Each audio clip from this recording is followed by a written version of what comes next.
What if you've already crossed paths with the person God has for you and you didn't even know it? And I know that might sound crazy, but here's what God has been showing me lately. It's that He doesn't introduce you to the person the way the movies do. There's no dramatic music. There's no slow motion moment where your eyes meet across the room. God works through something way more subtle. Divine timing. Unexpected encounters that look completely ordinary to the surface, but are actually orchestrated by God. And if you've been asking God where, when, how, I believe that this message is for you, because what I'm about to share could potentially shift how you see your waiting season. But before we get into the 3 ways, let me be honest about something. Having a God-ordained partner doesn't mean having a perfect relationship. I don't care how picture perfect it looks on Instagram. I don't care how much chemistry they seem to have. Every relationship has their own struggles. Every marriage has moments where you wonder if you might have made the right choice. But the difference is, a God-ordained relationship may face attacks, but it won't fall apart under pressure. A relationship that was never meant to be, it'll collapse the moment real difficulty touches it. So let's get into the 3 ways. Now, number 1 might frustrate you at first. It frustrated me when I first understood it. But stay with me, because this is foundational. Before God introduces you to your person, He has to prepare you for them. Think about this with me. In Genesis 2, God created Adam, but before Eve ever entered the picture, Adam had something. He had purpose. He had an assignment. He walked with God in the garden. He was naming animals. He was tending to the ground, living in relationship with God. And here's what I love about this. God said, it's not good for man to be alone. He was alone, yes, but Adam was not lonely. He was fulfilled by God. So when God brought Eve to him, Adam didn't need her to complete him. She was a complement to what God had already established. Now, this is where many of us seem to miss it. We enter into relationships looking for completion instead of allowing God to complete us first. But a God-ordained relationship or a God-ordained partner isn't someone who fills an emptiness in you. There's someone who aligns with the fullness God has already established. Now, I know that might be hard because sometimes the preparation season feels like a delay. It feels like God's withholding something good from you. But He's not withholding the good things from you. He's preparing you for the good things so that they may last and you may know how to steward it. He's healing old wounds so that they don't corrupt a new blessing. He's deepening your relationship with Him so you don't put expectations on a human that only God can fulfill. And the good news is the waiting season is not a wasted season. I say this every time. Every lesson, every trial, every moment of preparation, it is shaping you into someone who can actually steward the love that God has for you. Now, point 2 goes against how we think meeting the one is supposed to happen. I'd like to take you to the book of Ruth. Ruth's life had been shattered. She buried her husband, left her homeland, followed her mother-in-law Naomi to a place she'd never been. And from the outside looking in, her future looked uncertain at best. But what happens is that in Ruth 2 verse 3, it says, as it turned out, she found herself working in the field belonging to Boaz. As it turned out. I love that phrase. Because from Ruth's perspective, she was just trying to survive. She was gleaning wheat in some random field. But that field was not random. God had been directing her steps the entire time. She was not sitting around waiting for Boaz to show up. She was in motion. She was working. She was being faithful in what was in front of her. And what God has been showing me about this is that we expect to meet our divine person, our divine partner, through calculated planning, through dating apps, through our own efforts. And maybe He does use those things sometimes. But God is not bound by human strategies.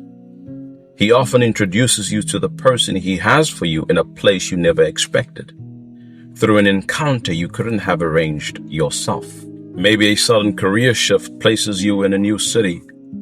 Maybe a closed door redirects you into a new environment where your destiny and your divine connection intersect. What the world calls coincidence, we must recognize as providence. And can I speak to those of you who feel disappointed? Maybe you thought by now you'd have met the person. Maybe you thought that relationship would have worked out. Sometimes God lets you experience disappointment so He can redirect you to your destiny. If Ruth had stayed in Moab, she would have never met Boaz. What you see as a setback is clearly a setup from God. But I need to give you the key, and it is that you have to be in motion. God orders your steps. That means you have to be stepping. Are you positioned where God can bless you? If you're trusting God's timing in your waiting season, type ordered steps in the comments. This last point, this is the one that'll help you discern if someone's actually from God or not. Because I need you to understand that not every connection that feels good is God ordained.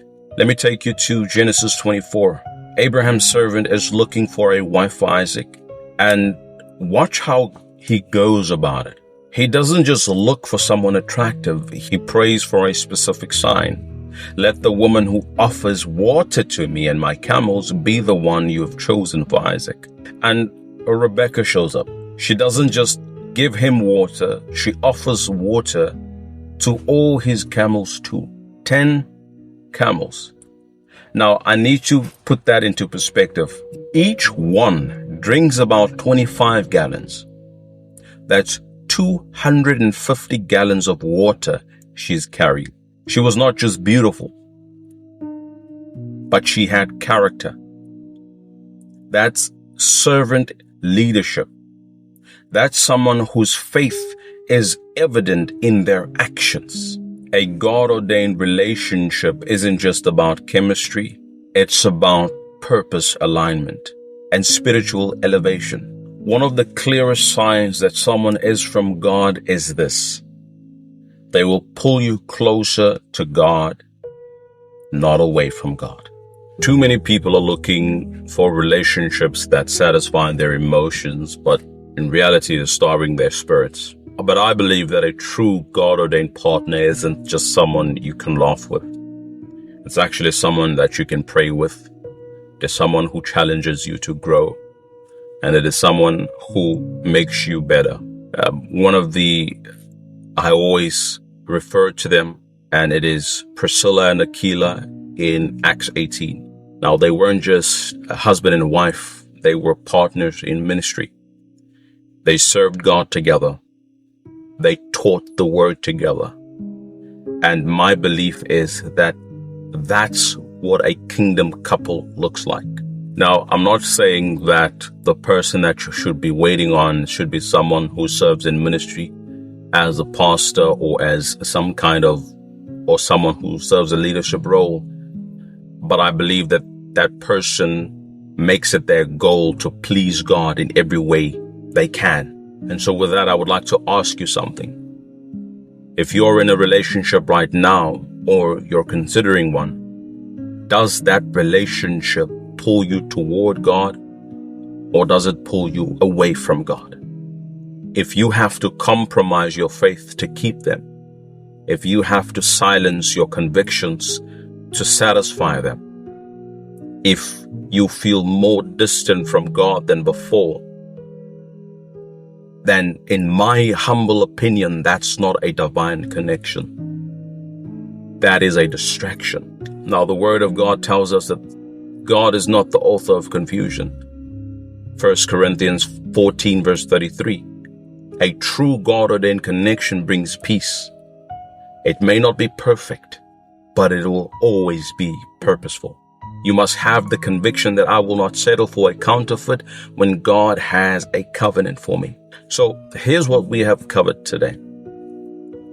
Number one, God prepares you before He introduces you. I believe that the waiting is working. Number two, your paths cross in unexpected ways. But you have to stay in motion and you have to stay faithful. Number three, your God-ordained partner strengthens your faith. If it doesn't draw you toward God, it's not from God. Now, the right relationship at the wrong time is still the wrong relationship. But when God's timing arrives, there'll be no striving, no forcing, just divine alignment. Now, if this video blessed you, hit that like button and subscribe so that we can keep growing together. God bless you. I'll see you in the next one.